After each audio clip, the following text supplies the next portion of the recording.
আসসালামু আলাইকুম। মৌলভীবাজার থেকে আপনাদের সাথে আছি লুনা চৌধুরী। আমার পাশে আমি চ্যানেলে সবাইকে স্বাগতম। ভিউয়ার্স বন্ধুরা, আরেকটি নতুন দিনে আপনাদের মাঝে নতুন আরেকটি ভিডিও নিয়ে আমি চলে এসেছি। বন্ধুরা, আজকের ভিডিওটি সবাই শুরু থেকে শেষ পর্যন্ত দেখবেন। আপনাদের কাছে আমার রিকোয়েস্ট রইল। তো আপনাদের সাথে ভিডিও তো আমি শেয়ার করছি, আপনারা সেটা দেখবেন আশা করছি। আর সেই সাথে আমি আপনাদেরকে একটি বাস্তব জীবনের ঘটনা আপনাদের সাথে আজকে শেয়ার করব।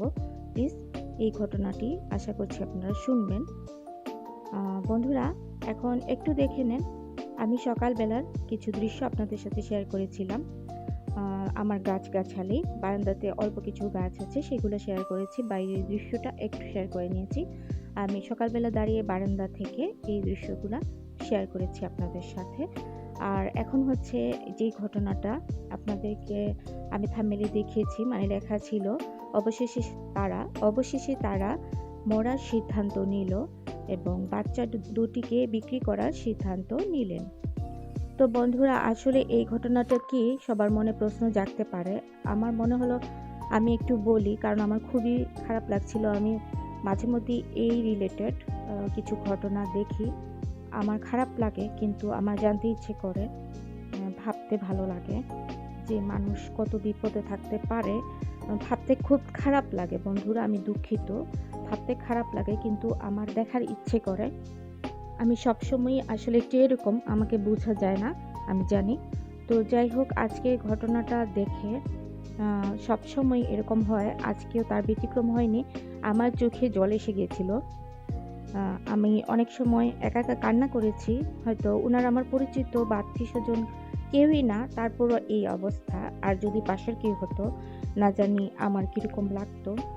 তো যাই হোক বন্ধুরা, বলি, এখানে হচ্ছে দেখেছেন ছবিতে এক ভাই আর এক বোন এবং তাদের দুটি বাচ্চা। একটি বড় ছেলে, বড় বলতে 10, 12, 11 বছরের ছেলে হবে, আর খুব ছোট একটি মেয়ে, দুটি সন্তানই ওনাদের। তো ওনারা একসময় ব্যবসায়ী ছিলেন, মানে ওই ভাইয়েরটার নাকি কাপড়ের দোকান ছিল, পাইকারি কাপড়ের দোকান, 4-5টা দোকান ওনার নিজের ছিল। ওনার অনেক ভালো ব্যবসা ছিল এক সময়, উনি এটাই বললেন। এখন বর্তমানে ওনার অবস্থা খুবই খারাপ, কারণ ব্যবসায় উনি একবার লস খেয়েছেন। আমরা জানি যে অনেক মানুষই ব্যবসা করতে গিয়ে মাঝে মধ্যে লস খায়। ব্যবসা মানেই লাভ লস মিলেই, সবসময় যে লাভবান হবে অনেকের ধারণা ব্যবসা করলেই লাভ, তা কিন্তু ভুল, একদমই ভুল। অনেক ভালো পরিপক্ক মানুষও কিন্তু অনেক সময় ব্যবসায় লস খেয়ে থাকেন। তো এটা আমি জানি, আমার অল্প জ্ঞানে আমি কথাটা বলতে পারছি। তো যাই হোক, ওনার একসময় খুব ভালো অবস্থায় ছিল ওনারা। আপুর কথা শুনেও বুঝলাম, ভাইয়ের কথা শুনেও বুঝলাম। তো এখন লস খেয়েছে ব্যবসায়, অনেক লাখ টাকার লস খেয়েছে হঠাৎ করে। তো তারপর হচ্ছে কি, ওনাদের অবস্থা এতই খারাপ যে বিভিন্ন জায়গা থেকে কিস্তি তুলেছে। তারপরে বিভিন্ন মানে যারা ব্যবসা করে তারা সাধারণত কেউ কেউ কিছু কিছু বড় বড় জায়গা থেকে কিস্তি এনে টাকা কালেক্ট করে ব্যবসা করে আবার সেই টাকাটা পরিশোধ করে। বড় ব্যবসায়ী যারা তারা করে, মধ্যম ব্যবসায়ী যারা তারাও করে। আর ওনার অনেক ভালো ব্যবসা ছিল, উনি তো অবশ্যই লেগেছে। সেই সাথে হচ্ছে ওনার অনেক আরও ঋণের টাকা হয়ে গেছে। যেমন উনি অনেক জায়গা থেকে নাকি সুদে টাকা এনেছে, সুদের টাকা নাকি ডাবল হয়ে যায়, এরকমই সপ্তাহে মাসে প্রচুর ওনার ঋণ হয়ে যাচ্ছে। তো যেখানে উনি খেতেই পারছে না, ওনার পরিবারকে চালাতে পারছে না, প্রতি মাসে মাসে যদি উনি এত টাকা করে ওনার টাকা বেড়ে যায়, তাহলে কিন্তু অবস্থা আসলেই কী পর্যায়ে আসতে পারে আপনারা বুঝতে পারছেন। তো আমি ঘটনাটা দেখে, মানে যতক্ষণ আমি ঘটনাটা দেখেছি আসলে ততক্ষণই আমি কেঁদেছি। হয়তো কেউ কেউ আমার এই কথা শুনে বলতে পারেন এগুলো সব কিছু মানে অসম্ভব, একটি মানুষের জন্য এরকম কাটতে পারে না, কিন্তু আমার কষ্ট হয় আসলে, আমি এটা ফিল করতে পারি, জানি না কিভাবে। তো আমি ফিল করি, হয়তো আমার মতো আরও কেউ আছে, তবে সবাই না, সবাই এত নরম মনের না। আমি বাস্তবতাটাকে অনেকের ক্ষেত্রেই, আমি আমার কথা বলছি না বন্ধুরা, মোটেই আমার কথা ভাববেন না। আমি চারপাশের পরিবেশ তার সাথে মানুষের চলাফেরা, বর্তমান যুগের মানুষের মন মানসিকতা অনেক বেশি লক্ষ্য করি। আমার ব্যস্ততার মধ্যেও কিন্তু এ কথাগুলো আমার মনে হয়। সেই অভিজ্ঞতা থেকেই আপনাদেরকে কথাটা বললাম। আসলে ওনাদের কথা শুনে খুবই খারাপ লাগছিল। ওনার ঘরে দেখা গেল, ভাইয়াটা দেখালো যে ওনার চালের ড্রামে মাত্র ১ কেজিও হবে না চাল আছে। তারপর হচ্ছে একটা সুন্দর মিষ্টি কুমড়া আছে এতটুকুই। ওনার বাচ্চা এখন আলগা দুধ খায়, সেই সাথে আলগা খাবার সেরেলাক খায়। সেই টাকা পর্যন্ত নাই। দুপুর ২টা বেজে গেছে, ওনারা কিছু খায়নি। বড় ছেলেটা, ওনার স্ত্রী, উনি নিজেও কেউই কিছু খায়নি।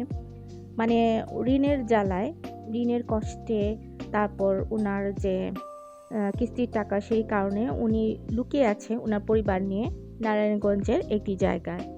তো যাই হোক, ওনারা সবার কাছে সাহায্য চাচ্ছেন। সাহায্য চেয়ে এটা প্রচারও করা হয়েছে। তো আল্লাহ যদি চান তাহলে হয়তো এই ভাইয়ার পেছনে, এই ভাইয়ার পাশে আর এই বোনের পাশে, ওনাদের পরিবারের পাশে সৎ হৃদয়বান এবং মহৎ কোনো ব্যক্তি আসতে পারেন, কিছু কিছু মানুষ। আমি দোয়া করি। তো উনি আপু এটাই বলছিল।